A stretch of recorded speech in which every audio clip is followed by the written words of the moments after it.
Welcome back. You're watching In Focus. It's time for Africa Health Network update. Health reporter Linord Moudou joins us now with to tell us about her conversation with a very special guest. Hello, Linord. Hello, Vincent, and hello, everyone. Well, Ghanaian Vice President John Dramani Mahama was recently here in Washington, and I had the opportunity to speak with him about why women's health is an important part of his agenda and the need to raise awareness for diseases like breast cancer, something that has personally touched his life.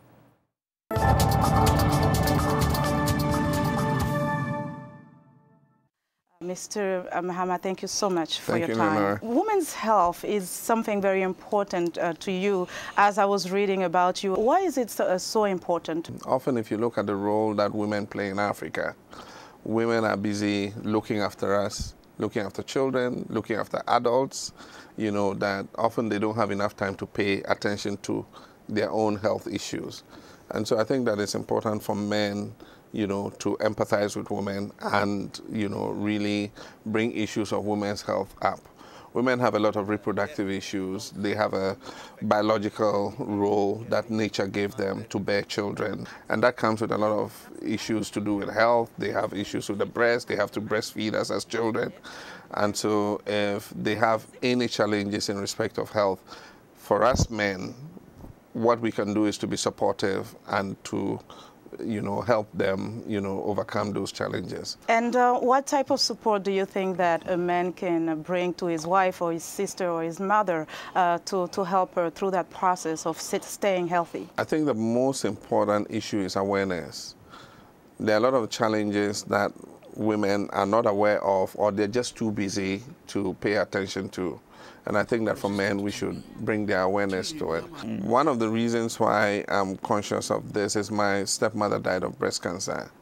And breast cancer has become a major issue in Africa in terms of one of the most traumatic experiences that women go through. I attended the Race for the Cure recently in Ghana, and you were there for this edition, and you were there for the first edition last year. So obviously it's something very personal to you. Yeah, I guess I'll be there every year because I think it's an issue that we need to take up.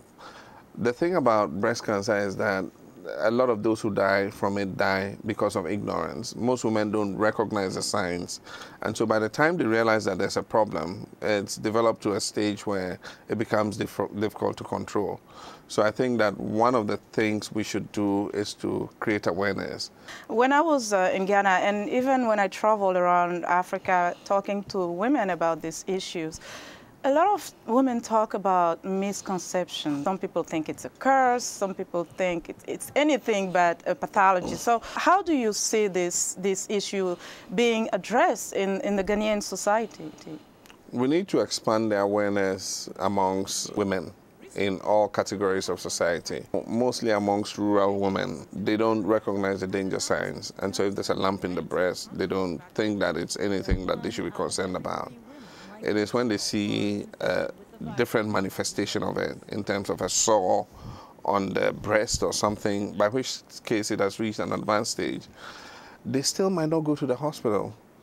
They might think it's somebody bewitching them or something. They might go to the witch doctor or to the herbal medicine practitioner, and they'll put all kinds of concoctions on it that sometimes aggravate and even worsen the situation. So often by the time they realize it's pathological and they appear before the doctor and the doctor appraises it, it's in a stage where it is very difficult to manage. And so I think that the number one thing, the key thing, is awareness and screening. We need to make awareness and screening as universally available as possible. What type of support or maybe a program the government is implementing or helping those who are in the field implement to help in this regard? One of the things that government is doing is to, one, create awareness in terms of education, and then two, to make screening available as widely as possible for women, and to encourage women to come and screen regularly just to make sure that there's no problem. And then three, to make sure that treatment is available in the event that breast cancer is diagnosed. And so we have 2 treatment centers, one in the southern sector, one in the northern sector, where they have a radiotherapy department where they are able to give treatment. We want to create a 3rd one in the northern part of the country to provide services for cancers generally, but you know, to zero in on breast cancers. Now, it is said that healthy people make a healthy nation. How do you understand this as a leader? Especially for women. A healthy mother makes healthy children. An educated mother makes educated children. We have a saying that is attributed to, you know, one of our great thinkers in Ghana, Dr. Agre, that says that if you educate a woman, you educate a family. If you educate a man, you educate an individual. Because the mother, if you educate her, she takes care of the children, she educates the children, she imparts the education she has to the children. Fathers normally are busy with work and trying to provide for the family and all that. You know, so I think that it is critical that we take interest in the welfare of women. And increasingly in Africa, a lot of the strictures that held women in bondage are being recognized and being removed. And so women are getting more opportunities in all kinds of spheres and things. And I mean, I'm having an interview with you. I mean, maybe in the past it would have been a man, you know. So, yeah. I mean, various frontiers are opening up to women, and we need to encourage our women to take advantage of them. Women's health is important indeed. But before I let you go, if you were to send one message to men in general, Ghanaian men in particular, about men's health, what would you say is very critical? I think that generally, I would say that our lifestyles are changing in Africa. We're not as physically active as we used to be in the past. We're more sedentary. We're tied to desk jobs. A lot of people are moving to urban areas. And so a lot of the lifestyle diseases that were not common in Africa are increasingly becoming common. Diabetes, high blood pressure, heart attack, and kidney problems, liver problems are all becoming an issue.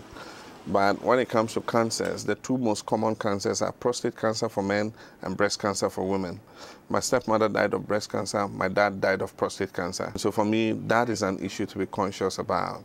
I think men should check their PSAs, you know, regularly. And if you see any abnormality in the movement of your PSA, go do a biopsy and see whether there are any cancers in your prostate. And once we do that, I'm sure that people will live a longer, meaningful life. And that's our Africa Health Network report for today. For more information on today's health story and more, be sure to visit our website at africahealthnetwork.com. Vincent? Well, thanks a lot, Linord. And be sure to watch Linord Moudou's informative Africa Health Network reports every Tuesday and Thursday right here on In Focus.